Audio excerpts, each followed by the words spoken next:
Então, meu querido, então, minha amada, como é que você entende a fala do Senhor Jesus quando ele diz: "E conhecereis a verdade, e a verdade vos libertará"? Para você, qual é o sentido disso? Isso interpretado fora de contexto permite múltiplos sentidos, múltiplos significados e aplicações diferentes também. Por isso é fundamental que nós levemos em conta essa regra básica da hermenêutica, que é a regra do contexto. Esse contexto tanto pode ser imediato, que são os versículos que estão logo acima ou abaixo da leitura que nós fizemos, ou pode ser o chamado contexto remoto, que está em outro capítulo do mesmo livro, pode estar em outro livro ou até mesmo em outro testamento. E vamos fazer o seguinte, nós vamos então olhar esse contexto remoto, retrocedendo alguns capítulos, para poder entender melhor o que está acontecendo nesse cenário quando Jesus faz essa afirmação.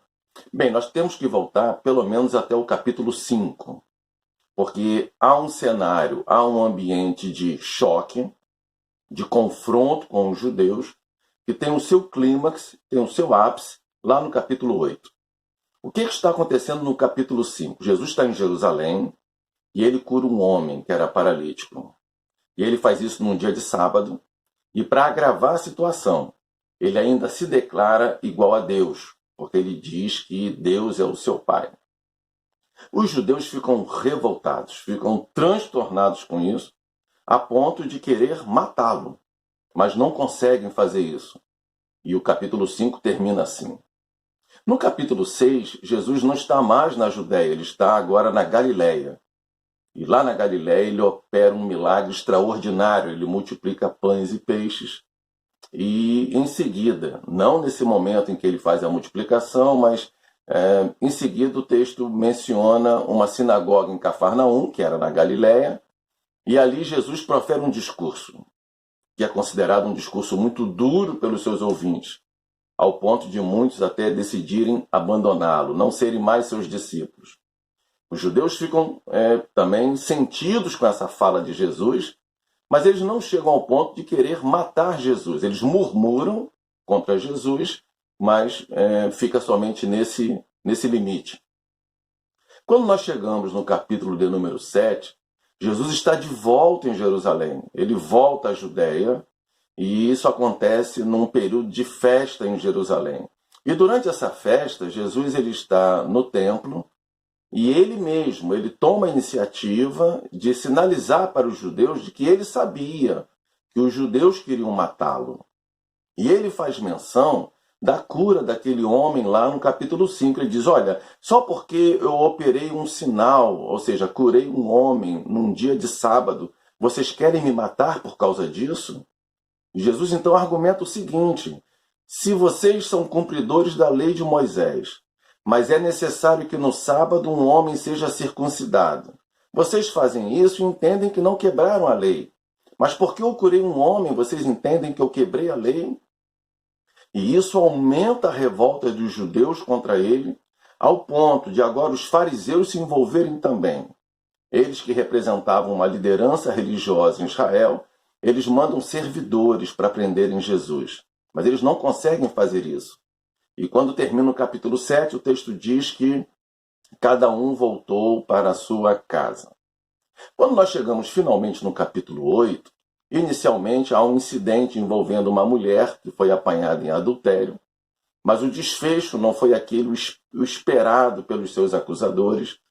E o texto diz que todos saíram daquele ambiente, a partir dos mais velhos até os mais novos, e ali ficam somente Jesus e aquela mulher que havia sido acusada de adultério. Em seguida, não foi nesse momento, porque o texto diz que Jesus falando outra vez não porque ele estivesse repetindo alguma coisa, mas porque era um outro momento, Jesus inclusive aí já é localizado como estando na casa do tesouro, no templo. Jesus ele se declara a luz do mundo, e ele aumenta aquele sentimento de revolta dos judeus contra ele, e mesmo com toda essa tensão, com todo esse choque que está acontecendo, a Bíblia diz que um grupo de judeus começa a acreditar nas palavras dele, começam a crer nas palavras dele. E então Aí nós chegamos já num contexto bem imediato da fala de Jesus, que nós queremos destacar nesse vídeo. No versículo 31, a Bíblia diz que Jesus, se dirigindo a esse grupo de judeus que agora criam nele, ele diz no versículo 32, e conhecereis a verdade, e a verdade vos libertará. Isso, quando é falado, causa uma resistência, inclusive desse mesmo grupo que já estava começando a crer nas suas palavras, mas principalmente para os demais. E eles dizem, mas nós somos da descendência de Abraão. Nós somos filhos de Abraão, nós nunca servimos a ninguém. E tu estás dizendo que nós precisamos ser livres. E Jesus, ele é mais incisivo, ele é mais assertivo. E ele diz então para aquele grupo, ele diz, olha, quem comete pecado é servo do pecado.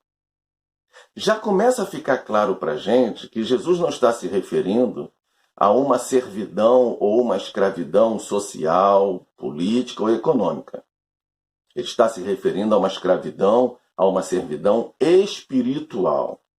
É disso que ele está falando, e ele apresenta como sendo a solução, como sendo a mudança desse quadro de servidão. Ele diz, olha, a verdade vos libertará. E no contexto imediato, nós percebemos que verdade está vinculado às palavras do Senhor. Ou seja, o Evangelho, ele tem o poder de livrar, de libertar alguém que vive debaixo da servidão, da escravidão do pecado. Os judeus continuam argumentando, eles não desistem, eles voltam à mesma posição anterior e eles dizem, olha, mas nós somos filhos de Abraão. E Jesus diz, não, vocês não são filhos de Abraão. Porque se vocês fossem filhos de Abraão, vocês praticariam as obras dele. E aí Jesus, ele é mais direto ainda e diz, vocês são filhos do diabo. Porque vocês praticam, vocês fazem as obras dele, do diabo.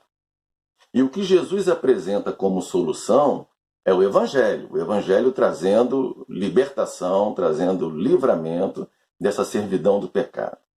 Bem, já entendendo o que Jesus está dizendo no versículo 32 do capítulo 8 de João, nós precisamos agora levar em conta o seguinte.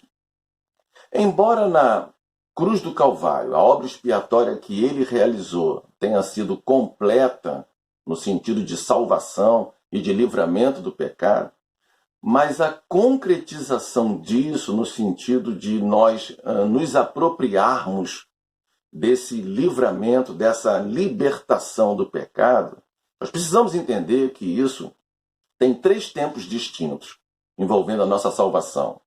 Em primeiro lugar, tem a ver com o passado, porque no passado nós ficamos livres da condenação do pecado. É o que a Bíblia nos afirma. E a teologia chama isso de justificação. No presente, ou seja, no tempo presente, nós estamos livres do domínio do pecado. E a teologia chama isso de santificação. Ou seja, alguém que não somente está em Cristo, mas permanece em Cristo.